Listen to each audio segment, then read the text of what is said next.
Okay, so we've got a ton of research here all about food preservation. Articles, guides, even some forum discussions should be interesting. Yeah, it's amazing how these techniques are still so relevant, even with all the modern conveniences we have these days. I think it really speaks to something deeper, you know, like this primal need to preserve and make things last. Absolutely. So, for this deep dive, we're going to be figuring out how to make food last longer and maybe even taste better along the way. We're talking dehydrating, vacuum sealing, canning, freezing the whole shebang. And of course, we have to tackle those age-old questions like, is canning better than freezing? And how long do these different methods actually keep food good for? Right. And I thought it was pretty funny. In one of the forum discussions, someone was talking about finding a 3-year-old Tupperware container in the back of their fridge. And they said the food was still good. Wow, okay. That's a little scary. I don't think I'd be brave enough to test that one out. Yeah, I wouldn't recommend it, but it does make you think about the limits of food storage. Definitely. So let's start with one of the oldest methods in the book, dehydrating. Essentially, it's all about removing the moisture to prevent spoilage and to make food lighter and easier to transport. Exactly. And, back in the day, our ancestors relied on the sun, but we have dehydrators now. Those nifty gadgets that make drying so much more efficient because consistent temperature and airflow are really key for efficient drying. It makes sense. But I've always wondered why dehydrated food often has a more intense flavor. Like sun-dried tomatoes, they're just boosting with flavor. Well, that's because when you remove the water, you're concentrating all those natural sugars and flavors. It's the same reason dried apricots are sweeter than fresh ones. Oh, that's interesting. So it's not just about preserving the food, but also enhancing the taste. That's right. And you can actually combine dehydrating with other methods like vacuum sealing and freezing for even longer storage. Okay, so it's like a multi-layered approach to preservation. Exactly. You got it. Which actually brings us perfectly to vacuum sealing. I feel like it's become a kitchen staple for so many people, not just for long-term storage, but even just for everyday use. Removing that air prevents freezer burn, slows down oxidation, all that good stuff, helps keep food fresh longer. It really does integrate seamlessly into our daily lives. In the forum, we even saw someone mention vacuum sealing bacon and berries to keep them fresh longer. It's amazing how versatile it can be with different sealers and types of bags you can use. Oh, that's actually a really good idea. I'm going to have to try that. Okay, so you can use it for leftovers, freezer organization, meal prepping, all sorts of things. But what about for people who are thinking about more long-term food storage? Like in case of emergencies, that's where canning comes in, right? Yeah, canning is definitely a tried and true method for creating shelf-stable food that can last for years. The basic idea is you're heating the food in airtight containers to destroy any microorganisms that could cause spoilage. But it's important to understand there's 2 main types of canning. Water bath canning for high-acid foods and pressure canning for low-acid foods. Using the wrong method can be risky, so it's always important to consult a trusted resource for guidance. Right, safety first. And this seemed to be a common question in the forum, too. A lot of people were curious about when you should can something versus freeze it, especially when it comes to meat. One person mentioned that they freeze choice cuts for steaks, but can other parts for chili and stews. Yeah, that's a great strategy. It lets you enjoy the best of both worlds. So are there times when one method is just clearly better than the other? I think it really depends on your priorities and resources. Canning is definitely a winner in terms of cost effectiveness. You don't need a freezer, and those jars can last for ages if they're stored properly. But freezing might provide a better texture for some foods. True. And canned foods can technically last forever, right? Though I guess the quality might go down over time. Yeah, that's true. And honestly, even with the best preservation techniques, things can still happen. I mean, remember that story about the 3-year-old Tupperware meal? Right. Haha. Point taken. Okay, so we've talked about dehydrating and canning, but freezing is probably the most common method these days. It's super convenient, but I guess it's important to remember that freezing doesn't sterilize food, it just slows down the spoilage process. Exactly. And for successful freezing, you need to cool things down quickly and evenly to avoid those big ice crystals that can make food mushy.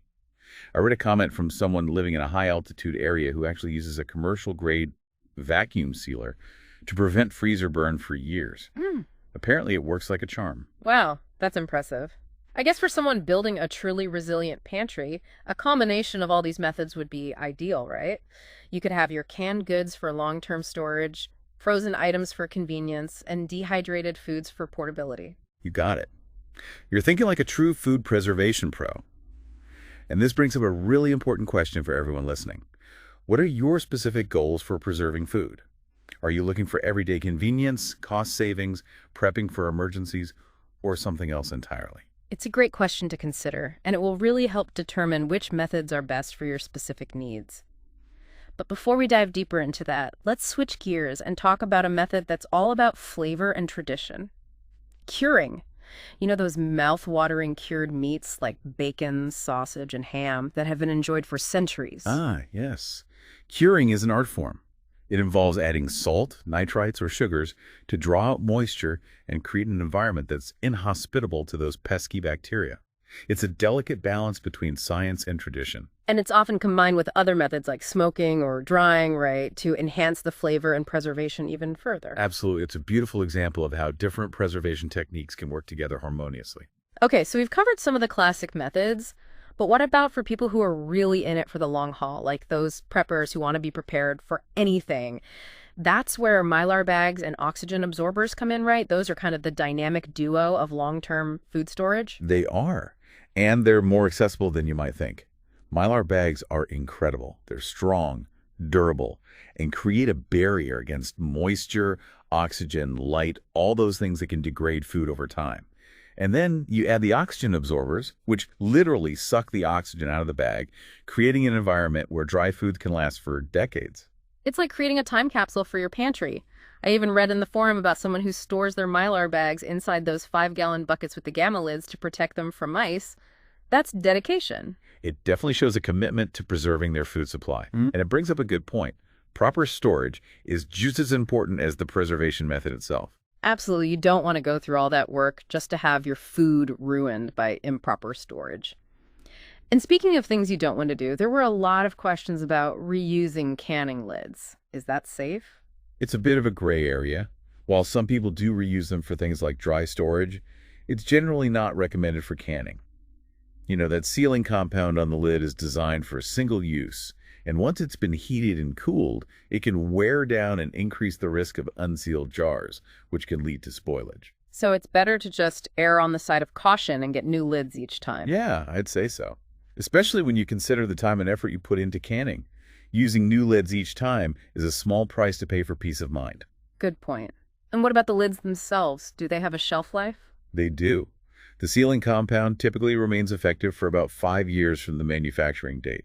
We even had a listener write in and ask about using old lids from 2009 and 2014. Not a good idea. I definitely advise against using lids that old. 5 years. Got it. Okay, so for those who are really serious about leveling up their food preservation skills, we should mention the master food preserver programs that are offered through the Cooperative Extension System. Oh, absolutely. They are a phenomenal resource for anyone who wants to dive deep into the world of food preservation. They offer extensive education and even certification. You learn everything from the science behind preservation to hands-on techniques for different methods. So it's not just about gaining knowledge for yourself, but also becoming a resource for your community. Exactly. Participants become certified master food preservers, and then they share their expertise with others through educational programs and outreach in their communities. It's a really fantastic way to connect with like-minded people and make a positive impact. I love that. It's like a ripple effect of knowledge and empowerment. And it's such a wonderful testament to the power of food preservation. Not only can it help us become more self-sufficient and resilient, but it can also bring communities together and create a sense of shared purpose. Okay, so we've covered a lot of ground here. But what does this all mean for you, our listener? You now have a whole toolkit of options to choose from, ranging from simple techniques like dehydrating to more involved methods like canning and using Mylar bags. Each one has its own unique advantages, and the best choices will depend on your personal needs and goals. But the important thing is to just get started. Right. You don't have to become an expert overnight. Pick a method that speaks to you. Gather your resources and just start experimenting. Have fun with it. And don't be afraid to make mistakes. Exactly. It's all part of the learning process. And who knows, you might even discover a hidden talent for turning those garden-fresh veggies into culinary masterpieces that will last for months or even years to come. You never know. Yeah. The possibilities are endless. You know, it's pretty amazing how food preservation can be both so practical and a creative outlet, but I think it's important to think about the bigger picture here too, you know, like storing food for emergencies. Absolutely. That's a crucial aspect, especially in today's world where things can feel a little uncertain.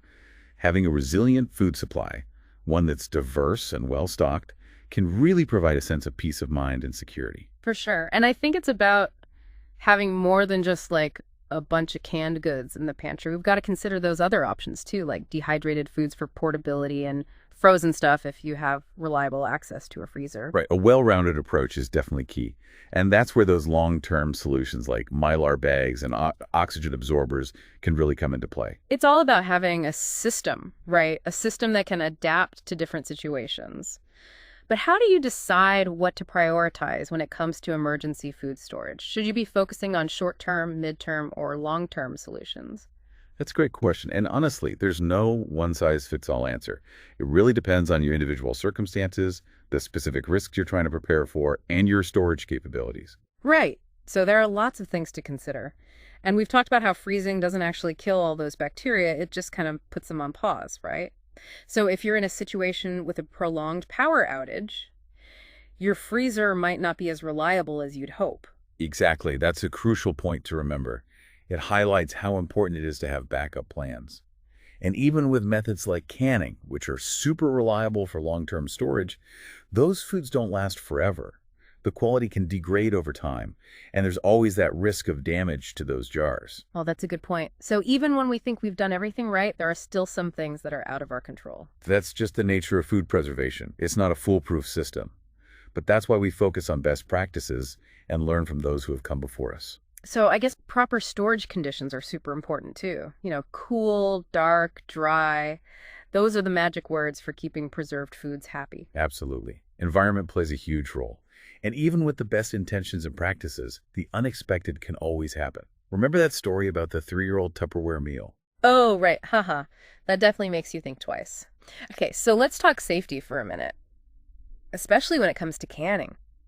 We need to be aware of those potential hazards, like botulism. Right. Botulism is a serious illness caused by a toxin that can develop in improperly canned foods, specifically those low-acid environments where oxygen is limited. So using a pressure canner for those types of foods and making sure you get a good seal on those jars, that's absolutely crucial. Okay, so when it comes to canning, safety is definitely paramount. And while we're on the topic of canning, let's go back to reusing those lids for a second. I know it can be tempting to try and save a few bucks, but is it really safe to reuse them? I wouldn't recommend it, especially for canning. That sealing compound is really designed for a single use, and after it's been through that heating and cooling process, it can lose its effectiveness. That means a greater risk of unsealed jars, which can lead to spoilage. So in the long run, it's probably worth investing in new lids every time, right? Just for that peace of mind. Exactly. Why risk all your hard work and potentially create a health hazard? Good point. Okay, so we've talked about all these different methods, and it's clear that some of them require specific equipment, like dehydrators, vacuum sealers, pressure canners, all those wonderful gadgets that help us extend the shelf life of our food. Right, and those tools definitely require an initial investment.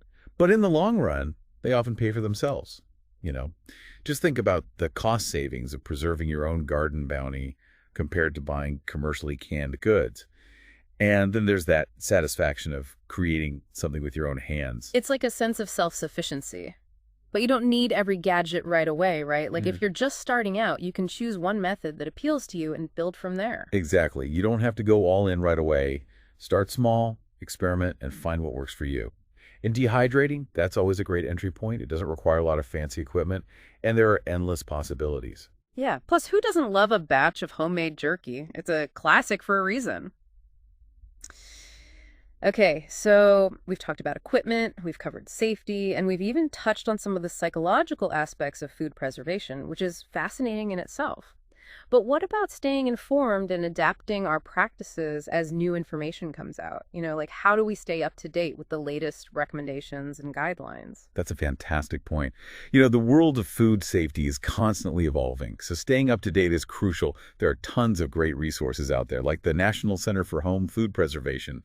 They're invaluable for providing scientifically backed information. Oh, absolutely. They're always doing research and updating their recommendations to make sure we're all preserving our food safely and effectively. Right. And let's not forget about all the incredible knowledge we can gain from books, websites, community classes, and those online forums where people share tips and troubleshoot problems. It's so true. Those online forums are like a treasure trove of information. And it's a great reminder that food preservation isn't just an individual pursuit, it's a community effort. Exactly. Sharing knowledge and experiences is so valuable. It helps us avoid those common pitfalls, discover new techniques, and feel more confident in our abilities. Absolutely. It's like we're all in this together, Yeah, learning from each other, supporting each other, and building a more resilient food system one jar at a time. I love that. And speaking of community, how can you, our listeners, contribute to this network of food preservers? Have you thought about sharing a favorite recipe, or teaching a friend a new technique, or maybe even volunteering at a local food bank to help them preserve donated produce? Those are fantastic ideas, and it really highlights how food preservation can have this ripple effect. It's not just about what we do in our own kitchens, it's about impacting our communities and sharing this knowledge with others. Exactly. And when we approach food preservation with that mindset, it becomes more than just a practical skill. It becomes a way to connect with others, build resilience, and even make a positive difference in the world. It's about taking control of our food supply, honoring our heritage, and creating a more sustainable future. And it all starts in our kitchens, with those simple acts of preserving and sharing the bounty of the earth. Beautifully said. And speaking of the bounty of the earth, let's not forget about that psychological dimension of food preservation we were talking about earlier. It really is about more than just the physical act of preserving those ingredients. Right. It taps into something much deeper. There's this sense of security, self-reliance, and even creativity that comes with it. It's like this tangible way to connect with our past, present, and future all at once. Exactly. We're drawing on the wisdom of those generations who came before us, but we're also utilizing these modern techniques to adapt to the challenges of today. And we're creating a legacy of resilience for those generations yet to come. It really is a beautiful cycle. And it reminds us that food preservation isn't just about stocking our pantries, it's about nourishing our souls and connecting with something larger than ourselves. Beautifully put. And speaking of nourishment, we've covered various methods, but we can't overlook that one fundamental aspect that underpins it all: the importance of starting with fresh, high-quality ingredients. Oh, absolutely. You can't build a house on a weak foundation. If you start with subpar produce, no amount of preservation magic can fully make up for that. Exactly. The quality of your ingredients directly affects the flavor, the texture, even the nutritional value of your preserved food. So whether you're sourcing your ingredients from your garden, the farmer's market, or the grocery store, always choose the best quality you can find. And of course, proper handling and preparation goes a long way too. Washing your produce thoroughly, trimming away any damaged parts, and following safe food handling practices, all that's crucial. Right, you want to make sure you're starting with the cleanest and healthiest ingredients possible. And I think that respect for the ingredients extends to the tools we use too, like those dehydrators, canners, and all those other gadgets we were talking about. Oh, for sure. Proper cleaning, maintenance, and storage of your equipment is essential. Not only will it extend the lifespan of those tools, but it also ensures they're functioning safely and effectively. It's about treating our tools with the same care and respect that we treat our food. Exactly. And speaking of care and respect, we can't emphasize enough the importance of staying informed about the latest recommendations and guidelines for each preservation method. Things are always changing. Absolutely, and that's where those trusted resources come in. Organizations like National Center for Home Food Preservation and those local extension offices, they're a goldmine of up-to-date information. They really are. They're constantly conducting research and testing recipes to make sure we're all in the loop. And let's not forget about the amazing power of community knowledge sharing. Whether it's through online forums, social media groups, or just swapping tips with friends and family, there's so much we can learn from each other. It's like creating this collective wisdom around food preservation. And that collective wisdom, it can be incredibly empowering, especially during those times of uncertainty. Knowing that we can rely on each other, share our skills and knowledge, that can make all the difference. It's like recognizing that we're all in this together. We're all part of this larger food system, and we all have a role to play in making it more resilient and sustainable. Exactly. And when we approach food preservation with that mindset, it becomes so much more than just a practical skill. It becomes an act of community building, of resourcefulness, and even a form of activism, I love that perspective. It's about taking control of our food supply, honoring our heritage, and paving the way for a more sustainable future. And it all starts in our kitchens. Those small acts of preserving and storing and sharing, they can have a ripple effect that extends far beyond our own homes. Now, we've talked about a lot of the practical and psychological aspects of food preservation, but there's another really interesting layer that I think we should explore, the intersection of tradition and innovation. Oh, that's a fascinating topic. We've discussed those time-honored techniques like drying and curing, but the world of food preservation is constantly evolving.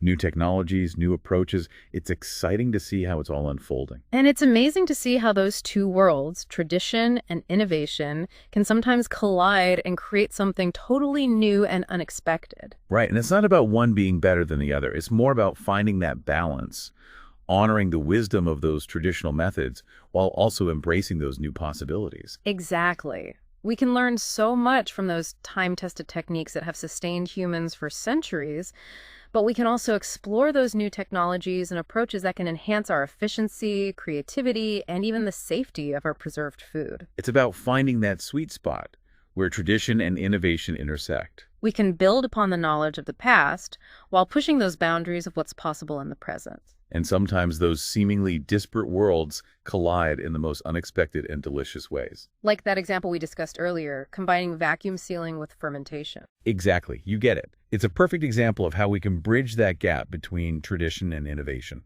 And let's not forget, modern technology has a role to play too, right? Like it can make food preservation a lot more accessible and convenient, especially for those of us who are juggling busy lives. Absolutely. Electric dehydrators, pressure canners, vacuum sealers, all those tools can simplify those processes, boost our efficiency, and even spark new culinary adventures. It's not about technology being good or bad. It's about how we choose to use it. I couldn't agree more. We can harness technology to enhance our food preservation practices, connect with this wider community of preservers, and advocate for a more just and sustainable food system. Okay, so we've taken a culinary trip around the world, exploring different traditions and how they've shaped cuisines across the globe. But now I want to bring it back home and talk about something that's really close to my heart, the role of food preservation in sparking creativity and innovation in the kitchen. Oh, yes. Food preservation is so much more than just following recipes. It's about breaking free from limitations and making something truly unique and your own. It's like unlocking a secret level in cooking, wouldn't you say? Like suddenly you're not limited by what's fresh at the market or in season. You've got all these flavors from different times of year at your fingertips. Exactly, and it stretches your culinary imagination. You're not just cooking anymore, you're composing. Taking these ingredients that have been transformed by time and technique and creating something totally new and exciting. And that's where that real magic happens, wouldn't you say? When we blend our knowledge of these preservation methods with our culinary instincts, you can come up with flavor combinations and dishes that are truly one of a kind. It's about embracing that experimentation, pushing those boundaries of what we consider traditional, and really letting those creative juices flow. And speaking of letting things flow, there's one technique that I think has really been having a moment lately, and it offers a whole world of possibilities. Fermentation. Fermentation. It's such a fascinating process, harnessing those microbes to transform and preserve our food. And it's been practiced for centuries. It's not just about extending shelf life either. It adds such depth and complexity to flavors. It makes food easier to digest and can even boost the nutritional value. And the beauty of fermentation is that it's so versatile. You can ferment pretty much anything: vegetables, fruits, grains, dairy, even meats. It's a culinary playground, and you don't need a ton of fancy equipment to get started either. Right. Some of those basic techniques like lactofermentation, all you need is salt and those naturally occurring bacteria. And you can create delicious and probiotic-rich treats like sauerkraut and kimchi. And once you've mastered those basics, you can start exploring those more advanced techniques, like using a sourdough starter to bake bread or brewing kombucha. It's true. The possibilities are truly endless. And, beyond the culinary aspect, fermentation is about connecting with the tradition that has sustained humans for centuries. It really is. We're tapping into that ancient wisdom, working with those natural forces, and creating a deeper connection to our food and our heritage. And speaking of connections, let's shift our focus a bit and talk about the role of food preservation in building resilience, both on a personal and a community level. Yeah, in a world that can often feel uncertain and unpredictable, having the skills and knowledge to preserve food that offers such a profound sense of security, self-reliance, and empowerment. It's about taking control of your food supply, knowing that you can provide for yourself and your loved ones, even when faced with those unexpected challenges. Right, that self-reliance can be incredibly liberating. It gives us the confidence to navigate the world, knowing that we're not entirely dependent on these external systems for our sustenance. And it goes beyond just individual resilience too, right? Food preservation can really strengthen communities and create these amazing connections between people. Absolutely.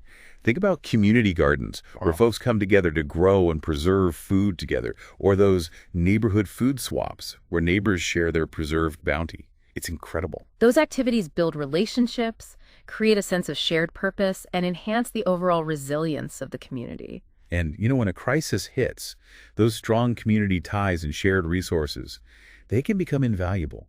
Food preservation becomes a tool for collective survival, a way to support each other and ensure that everyone has access to nourishing food. It's a powerful testament to how those small individual actions can ripple outward and create positive change on a much larger scale. I love that. It reminds us that food preservation is about so much more than just filling our pantries. It's about building a more resilient, sustainable, and interconnected world. Beautifully said. It's really amazing how food preservation can connect us to the natural world, almost like a mindfulness practice, wouldn't you say? Yeah, I totally agree. It makes you much more aware of those natural cycles, the seasons, the abundance, those things we often take for granted. When you're preserving, you're really participating in those cycles of growth, harvest, and transformation. Right. It really is a humbling experience. It is. And it's not just about appreciating nature's beauty, but also understanding that delicate balance of ecosystems, recognizing our own place within that. Absolutely. And realizing that we're not separate from nature, but a part of it. Food preservation is a tangible expression of that. I think so too. And speaking of nourishment, let's go back to that question about your long-term goals. Remember, we talked about those earlier. Yeah. Are you thinking about building the pantry for emergencies, becoming more self-sufficient, or even preserving food for future generations? Those are all such great goals. Those are all great goals and big questions to think about too. It makes us think about the legacy we're creating, right? Yeah. Are we just preserving for ourselves? Or are we thinking about our families, our communities, those who come after us? Those are important things to consider. And it brings up those ethical questions surrounding food preservation too. What do you mean by that? Well, as we embrace these practices, we need to be mindful of the resources we use. Right. Our impact on the environment. Yeah. And the importance of sharing our knowledge and abundance. I see what you mean. It's about making sure these practices are sustainable and equitable. Exactly. So that everyone benefits. Right. And that might involve supporting those local farmers, reducing our reliance on things like single-use plastics, or even advocating for policies that promote food security. And reduce waste. Yes, exactly. It all boils down to recognizing that this isn't just a personal endeavor, it's a responsibility we all share. I love that. So let's switch gears for a minute and talk about that debate that always seems to come up. Yeah. Tradition versus innovation. Right. People love to talk about this one. But does it have to be a battle? No, not at all. I see it more as a dance. We honor that wisdom from our ancestors, but we also embrace possibilities. I like that, a dance. So we learn from those time-tested techniques, but also explore new technologies, new approaches. Exactly. And find a balance. So we're not saying one is better than the other. Right. It's about finding a place for both. Right. And, sometimes those two worlds, they collide in such unexpected ways. It's true. They can really create something unique. They can. Like we were talking about before, combining that ancient practice of fermenting with vacuum sealing. Exactly. Perfect example. It is. Modern technology definitely makes things more accessible and convenient too, especially for those of us with busy lives.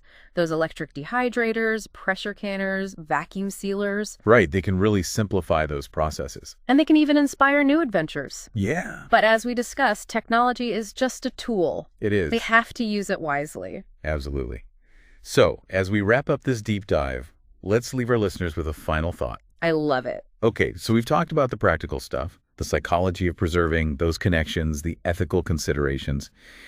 It's really more than just a set of techniques, right? It is. It's a whole mindset. A way of life. And a powerful way to create a more resilient world. That's beautifully said. So as you go on those food preservation adventures, embrace that creativity. Yes. Honor tradition. Share what you know.